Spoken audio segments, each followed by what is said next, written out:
रात के बज रहे हैं 8। बच्चे मेरे टीवी देख रहे हैं। रात के खाने से भी मैं फ्री हो चुकी हूँ। किचन की डस्टिंग क्लीनिंग सब मैंने कर ली है। तो hello everyone, welcome back to my channel Heena kitchen and life. कैसे हैं आप सब? आई होप आप सब अच्छे होंगे। तो फ्रेंड्स देखिए, रात के 8 बज रहे हैं और घर के सारे ही कामों से मैं फ्री हो चुकी हूँ। मेरे हस्बैंड भी खाना खाकर बाहर टहलने चले गए हैं। तो देखिए फ्रेंड्स, जैसे कि मैंने आपको पहले भी बताया था कि जब भी मुझे टाइम मिलता है तो मैं अपनी सिलाई के काम को लेकर बैठ जाती हूँ। तो अभी भी मैं सारे ही कामों से फ्री हूँ और मेरे पास एक सूट ना काफ़ी जल्दी का आया हुआ है। वैसे तो मैं जल्दी के कपड़े नहीं लेती हूँ, लेकिन वो मेरी रेगुलर कस्टमर हैं तो मैं उनको मना नहीं कर सकती थी। तो मैंने सोचा क्यों ना मैं पहले उस सूट की कटिंग कर लेती हूँ, क्योंकि वो लाइनिंग वाला सूट है।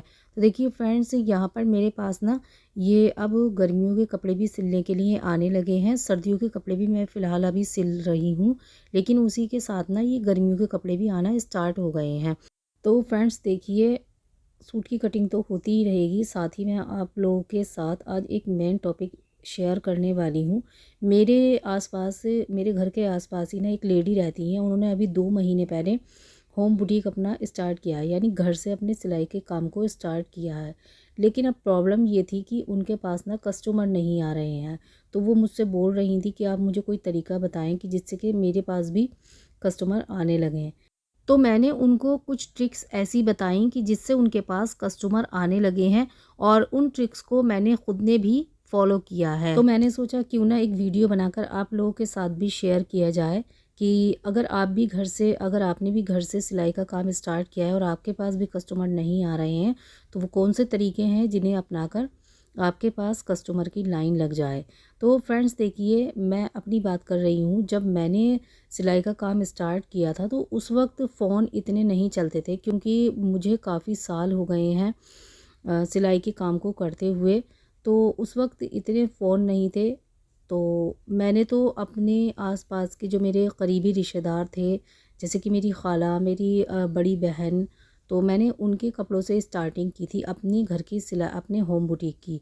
तो मैंने उनको बोला था कि मैंने कपड़े सिलना स्टार्ट किए हैं, अगर आपको कपड़े सिलवाने हो तो आप एक बार मुझसे कपड़े सिलवा कर देख लें।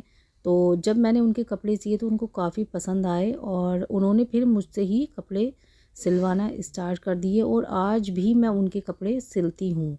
जो कि मेरी काफ़ी पुरानी कस्टमर हैं, तो मैं उनके आज भी कपड़े सिलती हूँ। उस वक्त मेरे पास कोई फ़ोन नहीं था जब मैंने घर से सिलाई के काम को स्टार्ट किया था। तो मैंने ऐसे ही अपने आसपास के 1-2 लोगों से बोलकर अपनी सिलाई के काम की शुरुआत की थी।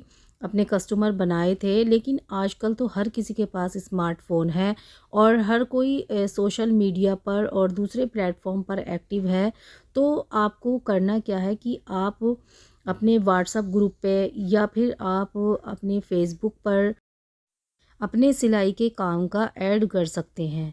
इसके अलावा आप जिस गली में या फिर आप जिस मोहल्ले में या आप जिस कॉलोनी में रहते हैं, तो वहाँ पर आप अपने नाम और अपने काम का पैम्पलेट्स लगवा सकते हैं। तो वहाँ से जो गुज़रने वाले लोग होंगे तो उनकी नज़र ज़रूर से आपके पैम्पलेट्स पर पड़ेगी।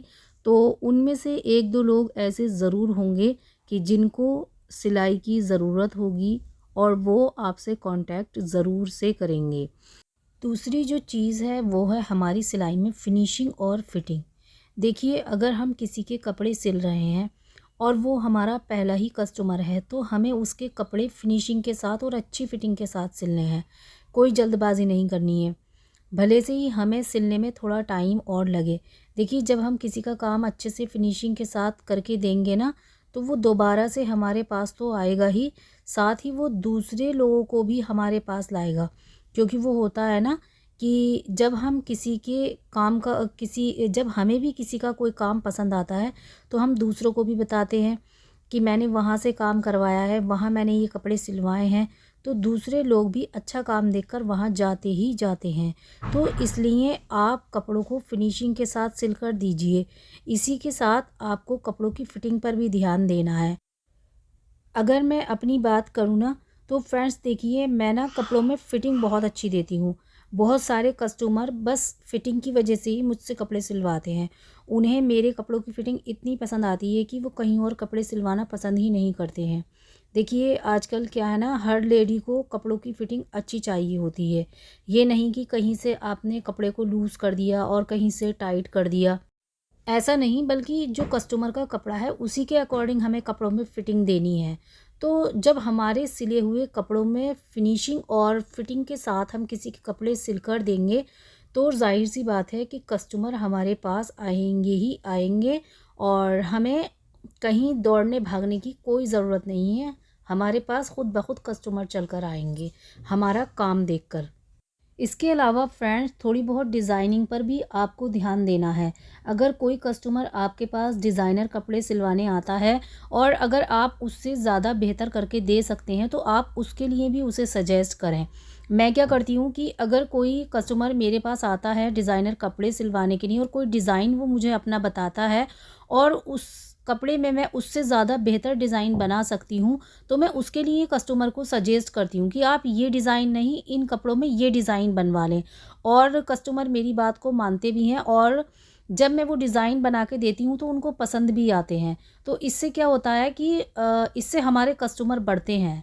जब हमारे डिज़ाइन किए गए कपड़े दूसरे लोग देखेंगे तो ज़ाहिर-सी बात है वो पूछेंगे ही और वो हमारे पास आएँगे ही। हमारे साथ भी ऐसा ही होता है, जब हम किसी की कोई अच्छी चीज़ देखते हैं तो पूछते ही हैं कि आपने कहाँ से ली, आपने कहाँ से ख़रीदी, और हम वहाँ पर वो चीज़ ख़रीदने के लिए जाते ही हैं। तो अगर हमारा काम भी फिनिशिंग से होगा और अच्छी हमारी डिज़ाइनिंग होगी तो लोग पूछेंगे ही, और इस तरह से हमारे कस्टमर और ज़्यादा बनेंगे और वो लोग पूछने के बाद हमारे पास आएँगे ही आएँगे। और सबसे लास्ट में आता है कि हमारा बिहेव, हमारा कस्टमर के साथ बिहेव कैसा है, हमारे बोलने का अंदाज़ कैसा है। देखिए फ्रेंड्स, किसी भी कस्टमर के साथ आपको रूडली बात नहीं करनी है। आपको बहुत ही अच्छे तरीके से अपने कस्टमर के साथ बात करनी है। कई बार क्या होता है ना कि हमारे बिहेव की वजह से ही हमारे पास लोग आते हैं।